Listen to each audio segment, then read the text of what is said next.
Hello, my name is Ari. I'm a software QA engineer. I have graduated from DeVry University with bachelor's degree in computer science. I started in 1995 after my first graduation from my college. It was a 2-year degree of associate in electronics and computer science. And I have progressed through the years, improved my skills and education. My previous challenges made me stronger, made me more secure, made me more attractive to the market as a candidate. Solving problems made me stronger, more marketable.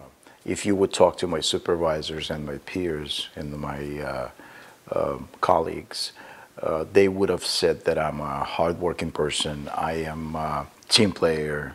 I'm very punctual, responsible. When I was working for Xerox, we used to work with commercial units, large printers with dual hard drives and its own proprietary operating system, which ran Unix on the background.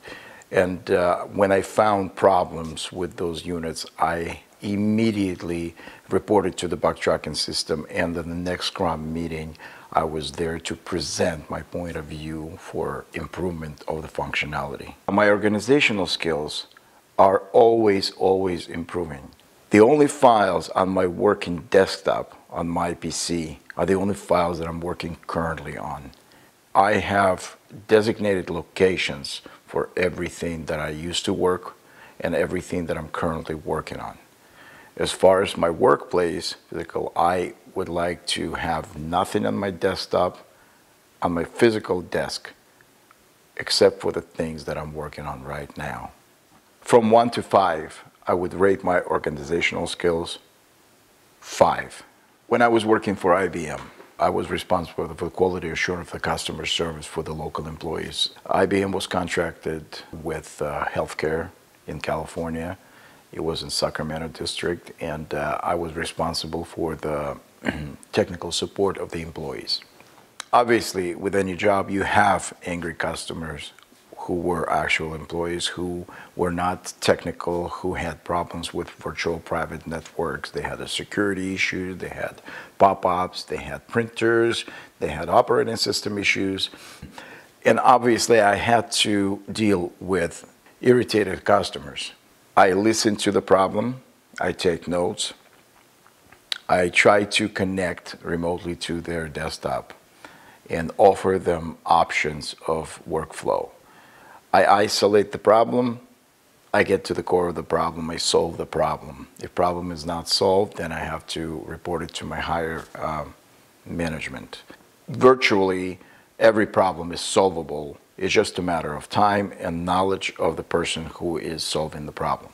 Working under pressure and working effectively under pressure is a very delicate skill. Any job that I had in the past always had crucial deadlines. Deadlines that you cannot miss under any circumstance. Meaning that the functionality could go, but the deadline could not go. That was never on the table. If you don't meet the deadline, you don't make milestone. Milestone with a company is number one reason why the company actually exists. The milestone is a paycheck for the company. Deadlines means pressure. Pressure means stress for employees and the management. Customers, investors, they don't really care how you get from point A to point B.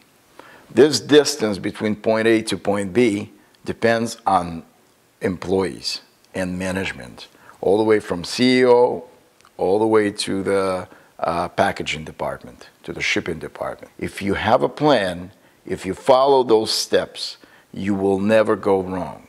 If you correlate your work with the upper management and always keep in touch, even under crucial and tight situations, you always have to have the plan. Let me give you an example. When I was working for Wells Fargo, we were working just the beginning of the ATM machines, scanning the checks. It was the beginning of the e-commerce project. virtualization of the deposits and visual concept of the actual check, scanning and making a deposit into the ATM with a check on the receipt. We had a deadline, and there were 45 people in QA department as far as I remember. I was responsible only for documentation portion of the scanning procedure. I was making sure that the scanning procedure is written correctly. That's what my responsibility was.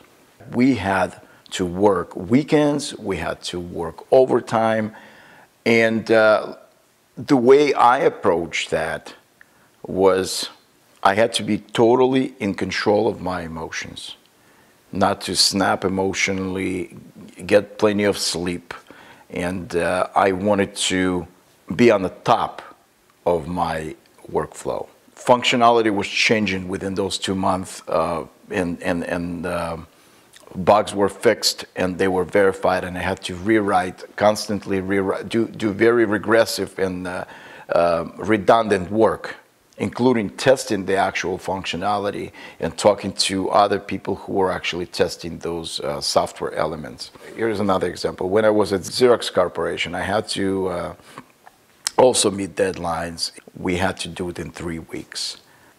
I had to work mornings, I had to work nights, and I had to work from home. And it was winter time, and to get to the actual facility was impossible because of the snow. It was a challenge. Nonetheless, I was able to actually complete the project in 2.5 weeks. So that's my personal achievement. I feel very good about it, and I'm confident that I can do it again. It's very important to me to know how many people are on the team, the amount of work you have, and how many people are involved in one particular project. Thank you.